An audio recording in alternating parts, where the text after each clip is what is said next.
Hello everyone, welcome back on my YouTube channel. This is part 2 of प्रेसी writing. पिछली class में हमने प्रेसी writing में आपको कुछ तरीके बताए थे, टिप्स बतलाए थे।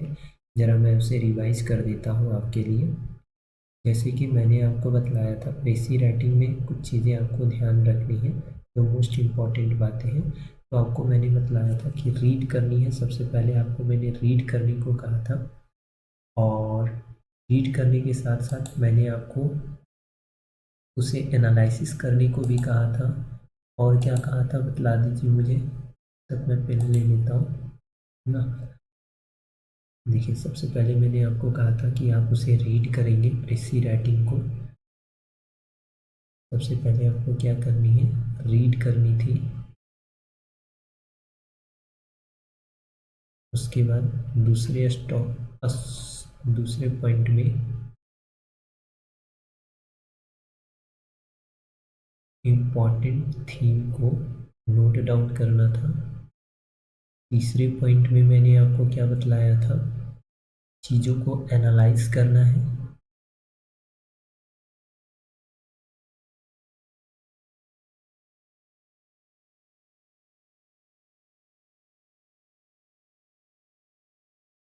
एनालाइज करने को कहा था, और फिर आपको एनालाइज करने के बाद मैंने चौथी पॉइंट में आपको बताया था, एक ओवर और ड्राफ्ट बनाने को कहा था मैंने, ठीक है।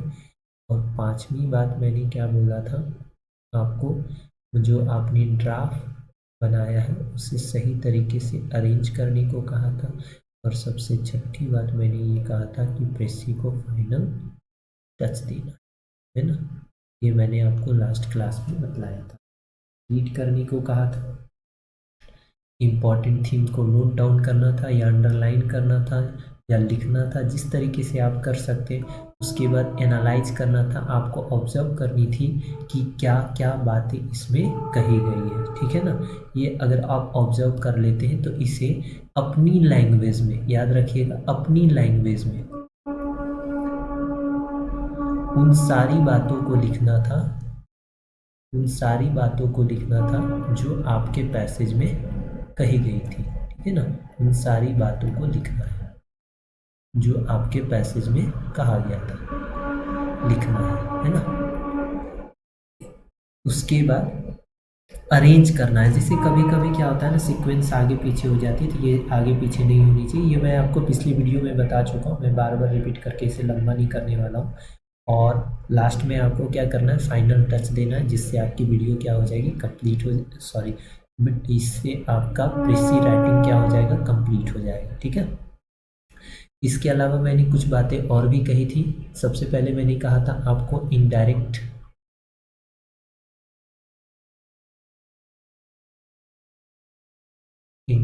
नारेशन का यूज़ करना है।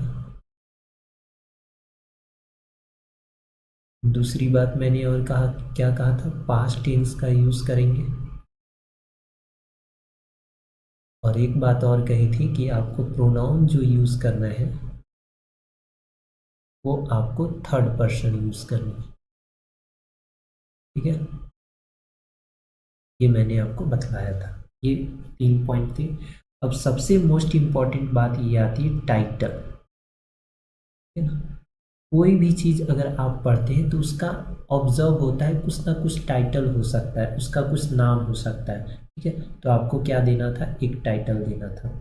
वर्ड्स कितने यूज़ करने थे, वर्ड्स जो है आपको कितने यूज़ करने हैं, केवल केवल 1/3। जैसे आपके 180 वर्ड्स के पैसेज है, तो पैसेज लिखने के बाद, सॉरी, प्रेसी जब हम लिखेंगे ना, तो उस पैसेज का 1/3 देख लीजिए कितना होता है। ऐसे मतलब बेसिक है, जिसे आप जानते हैं, 60 वर्ड्स का क्या करना है, यूज़ करना है ना।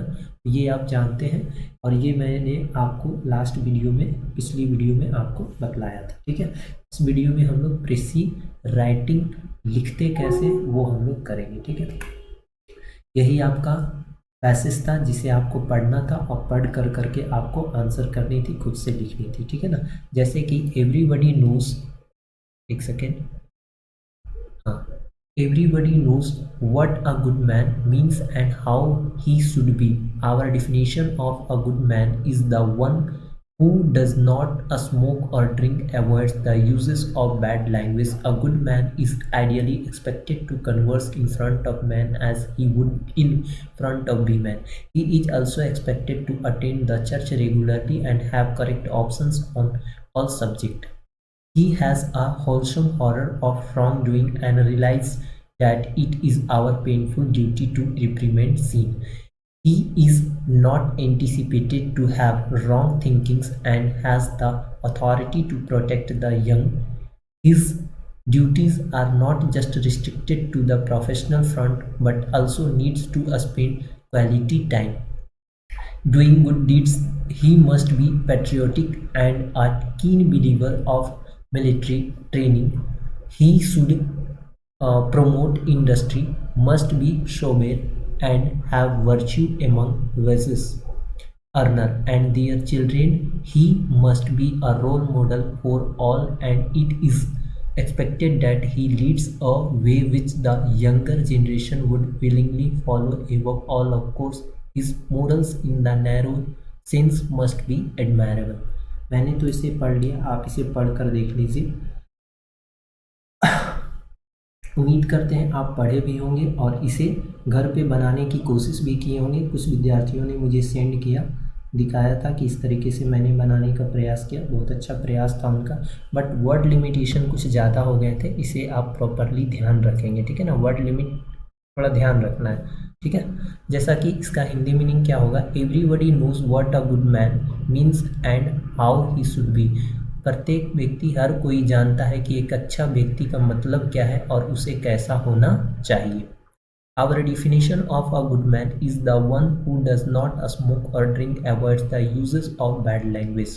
कहता है एक अच्छे व्यक्ति की हमारी परिभाषा यह है कि वह व्यक्ति अच्छा होता है जो स्मोक नहीं करता है, ड्रिंक नहीं करता है और साथ ही साथ बैड लैंग्वेजेस का उपयोग नहीं करता है, उससे बचता है।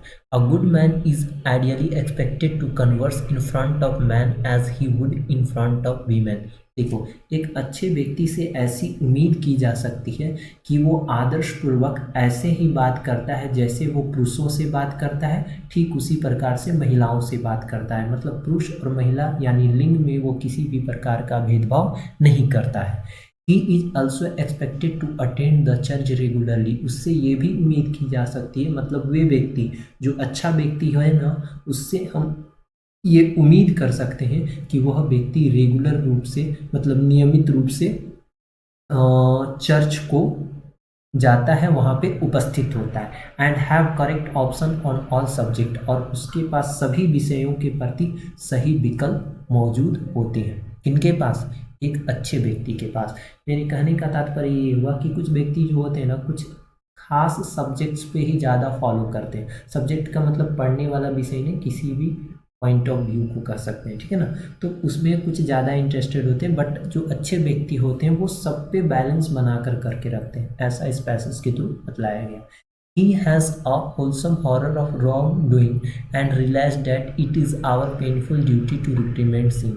कहता है अगर जो अच्छा व्यक्ति होता है उसे, जो अच्छा व्यक्ति होता है उसे गलत काम करने का पूरा डर बना हुआ होता है और उसे इस बात का एहसास भी होता है कि पाप को दंडित करना हमारे लिए क्या है, दर्दनाक कर्तव्य है। ऐसा कौन समझता है? एक गुड मैन समझता है।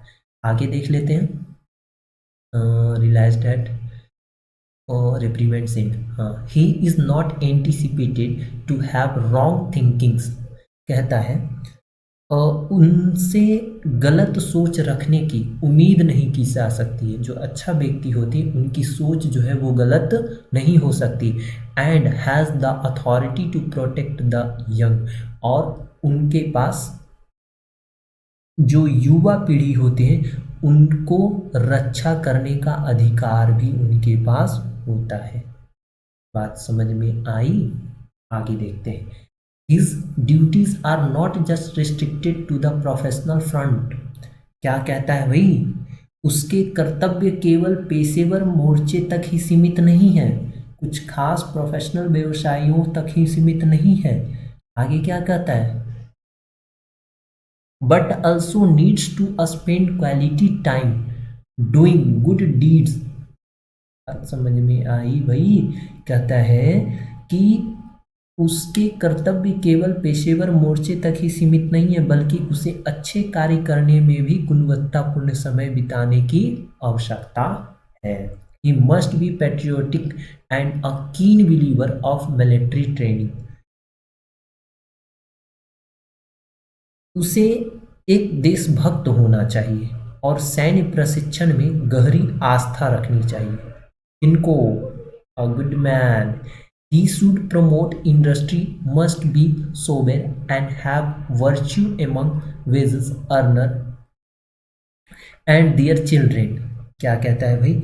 उसे देशभक्त होना चाहिए और साथ ही साथ सैन्य प्रशिक्षण की गहरी आस्था रखनी चाहिए। इसके अलावा उन्हें मतलब जो अच्छे व्यक्ति हैं उद्योग को बढ़ावा देना चाहिए और वेतन भोगी उसे कहते हैं जिसे वेतन मिलते हैं उनका वो लाभ उठा रहे हैं उसे वेतन भोगी बोलते हैं। वेतन भोगी और उनके बच्चों के बीच सद्गुण की भावना रखनी चाहिए। ठीक है, आगे देखते हैं। He must be a role model for all and it is expected that he leads a way which the younger generation would willingly follow above of all course। His morals in the narrow sense must be admirable। क्या कहता है? उन्हें सभी के लिए एक आदर्श होना चाहिए, सभी के प्रति, चाहे वो बड़ा हो चाहे वो छोटा हो, चाहे वो प्रोफेशनल हो या फिर नॉविश हो। और यह उम्मीद उनसे रख सकते हैं, किन से? जो अच्छे व्यक्ति हैं, गुड मैन है, कि वह एक ऐसा रास्ता अपनाए जिसका युवा पीढ़ी स्वेच्छा से अनुसरण करेगी। मतलब जो व्यक्ति गुड मैन होगा उनके तरीकों को युवा पीढ़ी क्या करेंगे? खुद से ही फॉलो करेंगे। ठीक है, और उनकी नैतिकता जो होगी वो कैसी होगी? सराहनीय होगी। ठीक है, किनकी नैतिकता? गुड मैन की नैतिकता। तो ये थी आपकी ओवरऑल पैसेज। और अब हम लोग क्या कोशिश करेंगे? प्रेसी करने की कोशिश करेंगे। ठीक है, पहले आप इसके वर्ड्स को काउंट कर लीजिए, मैं काउंट करता हूँ भाई। ठीक है, 1 2 3 4 5 6 7 8 9 10 11 12 13 14 15 16 17 हो गया ना? तो ओवरऑल एवरेज 17 मान के चलिए। तो 17 1 2 3 4 5 6 7 8 9 10 11 12, यानी यहाँ आपका 12 लाइन हो गया। 12 या 11 लाइन मान लीजिए, 11 लाइन मान लीजिए, और ये 17 है ना? अरे भाई तुम शर्माया मत करो, फटाफट चला करो, है ना? तो इसको मल्टीप्लाई कर लेते हैं तो कितना आ जाएगा भाई? 187 ना? तो 187 वर्ड्स यहाँ पे दिए गए हैं। ठीक है, और इन वर्ड्स का 1/3 निकाल लीजिए। कितना निकाल लीजिए? 1/3। तो 1/3 निकालने का मतलब कितना हो गया? 60 और 2, यानी 62 वर्ड्स होने चाहिए अप्रॉक्स। आप जब लिखेंगे ना तो 62 वर्ड्स होने चाहिए। और एक बात और ध्यान रखिए कि 10% वर्ड्स अगर इधर उधर हो जाते हैं, 10% वर्ड अगर इधर उधर हो जाते तो वो मायने नहीं रखता है। क्योंकि देखो एग्जामिनर एग्जैक्टली या कोई भी उतना एग्जैक्टली नहीं लिख सकता है, थोड़ा मुश्किल हो जाता है, कॉम्प्लिकेटेड हो जाते हैं। ठीक है, तो उतना ज़्यादा हम लोग कंसिडर नहीं करेंगे। चलिए, तो अब हम लोग प्रेस्टी राइटिंग करने की कोशिश करते हैं। ठीक है, चलो, तो ये तो आपने ट्राई मान लिया भाई। आपसे उम्मीद करते हैं कि आप घर पे भी इसको ट्राई किए होंगे, है ना? आपको क्या करना है भाई? प्रेस्टी राइटिंग करनी है ना? चलो देखते हैं हम लोग। सबसे पहले हम लोग क्या जानेंगे कि इसमें हमारा टाइटल क्या हो सकता है। तो हम लोग देख रहे हैं गुड मैन के बारे में बताया गया। ठीक है, तो गुड मैन के बारे में क्या बताया गया? तो उसके क्वालिटीज़ के बारे में बताया गया है ना? तो आप ऐसा कर सकते हैं कि पेज ले लेता हूँ। अगर मैं टाइटल की बात करूँ इसकी, तो टाइटल क्या दे सकते हैं? Qualities of a good man. देखो भाई, सब अपने अपने हिसाब से कुछ भी सोच रहे होंगे, तो इसका टाइटल एक से अधिक भी हो सकता है, ठीक है ना। और अरे मारकर, चल भाई, कभी कभी तुम शर्मा जाते हो, शर्माया ना करो। Attribute of a good man, है ना। ये दो मैंने लिखा है टाइटल। कंट्रीब्यूशन भी लिख सकते हैं आप, contribution of a good man, है ना। तो अपने हिसाब से देख लीजिए आप क्या लिख सकते हैं। मेरे हिसाब से ऐसा दो तीन लगा तो आप लिख सकते हैं ना। चलिए, तो अब हम लोग स्टार्ट करते हैं। देखो यहाँ पे हम लोग क्या जाने ना कि मेंस की जो गुडमैन है उसकी गुणवत्ता के बारे में बताया जा रहा है, उनकी विशेषताओं के बारे में बताया जा रहा है, ठीक है। तो क्या लिखें भाई, क्या लिख सकते हैं, ऐसा करते हैं।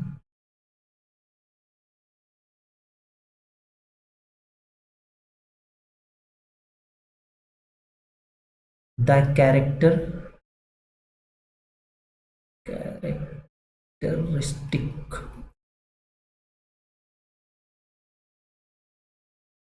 Of a good man are known, मतलब एक अच्छे व्यक्ति की विशेषता जान गए हैं, ठीक है। कौन जान गए? जो पढ़े हैं ना इसको, वो जान गए, ठीक है। He is expected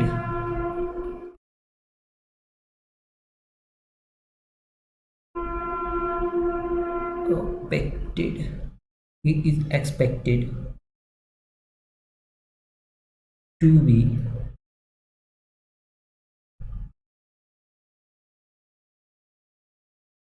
religiously profound, must not smoke,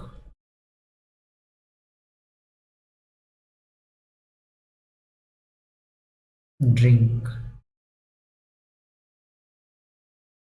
और क्या था भाई, क्या करते थे, यूज बैड लैंग्वेज, है ना। मतलब हमने क्या जाना कि उनसे उम्मीद की जा सकती है कि वो धार्मिक रूप से, प्रोफाउंड का मतलब क्या होता है, धार्मिक रूप से उसके प्रति गंभीर हैं, और साथ ही साथ वो आवश्यक रूप से स्मोक नहीं करते हैं, ड्रिंक नहीं करते हैं, और बैड लैंग्वेजेस का प्रयोग नहीं करते हैं। यही तो पढ़े थे ना भाई। अच्छा, आगे देखते हैं।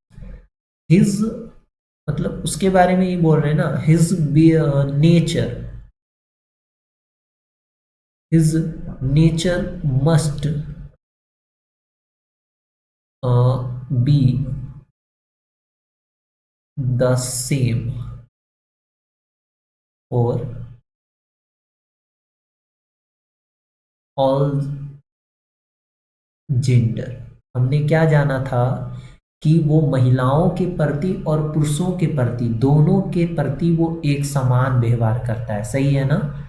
हाँ, तो ये आपका क्या हो गया कि ऑल जेंडर, सभी के प्रति इनका नेचर जो है क्या है, बिल्कुल इक्वल है। और एंड, और भी उनसे उम्मीद की जा सकती है, ही इज एक्सपेक्टेड टू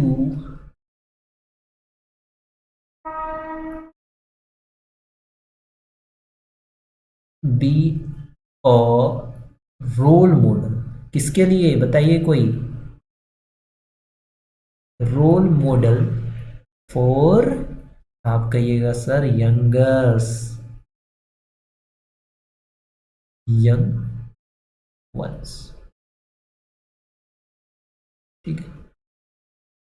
आगे देखते हैं और क्या लिख सकते हैं भाई इनके बारे में। उनके ड्यूटीज के बारे में लिख सकते हैं, है ना। ही, भाई क्या हो जाते हो।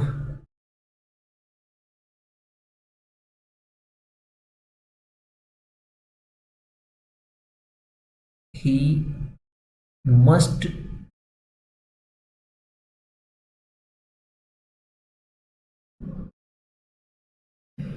He must know his duties and, and क्या आप कहिएगा सर, जो अवॉइड करता है टेक्स इनको, taking up the, taking up the path of पाप सिन, है ना, taking up the path of sin.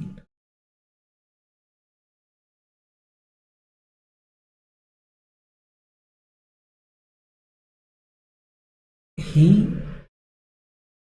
must be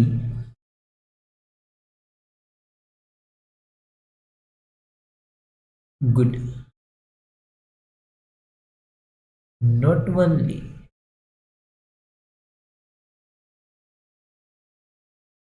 in the, याद आ रहा है किसमें, केवल उसे प्रोफेशनलों में ही नहीं होना है, याद आया, हाँ,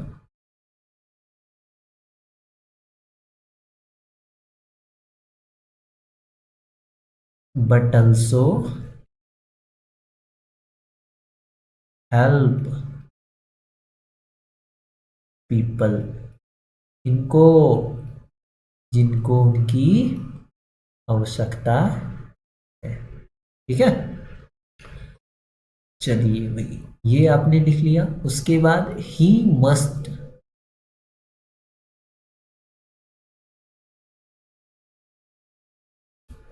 ही must B someone who can be admire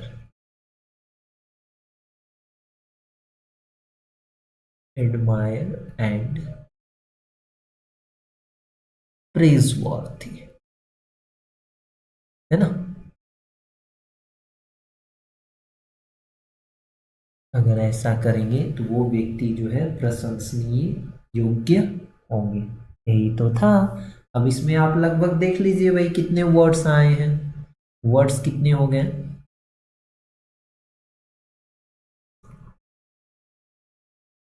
मुझे तो आइडिया नहीं है, बट मैं काउंट कर लेता हूँ, 1 2 3 4 5 6 7 8 9 10 11 12, ये 3 लाइन इसमें हो गया, और इसमें कितने हो गए, 1 2 3 4 5, 5 और 3 8, और 12 और 8 कितना हो गया, 96 ना।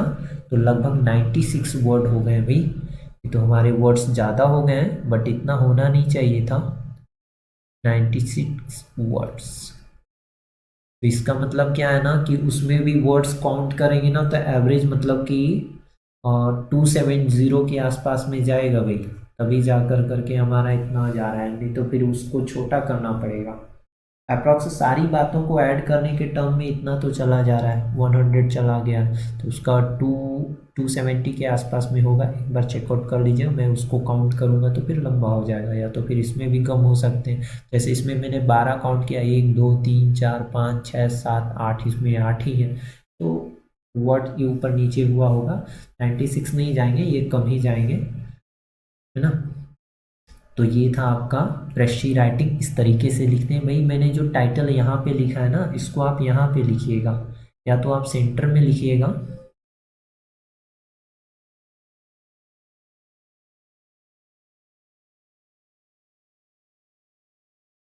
टाइटल जो है या तो आप सेंटर में लिखिएगा, या तो फिर आप लेफ्ट हैंड साइड की तरफ लिखिएगा, ठीक है। या तो टाइटल आप सेंटर में लिखिएगा या लेफ्ट हैंड साइड की तरफ लिखिएगा, और ज़्यादा इधर उधर करने की आवश्यकता नहीं है। और लास्ट में आप क्या करेंगे ना, लास्ट में जब आपका कंप्लीट हो जाएगा तो लास्ट में आपको सिंपली यहाँ पे लिखना है वर्ड ऑफ पैसेज और वर्ड्स ऑफ प्रेसी, है ना। तो पैसेज में वर्ड्स कितने हो गए, आप कहिएगा 270, और प्रीसी में वर्ड कितने हो गए, तो 96। ये हो गया आपका अप्रॉक्स। बस इतना कर दीजिए भाई, एग्जामिनर आपसे हो जाएगा इम्प्रेस।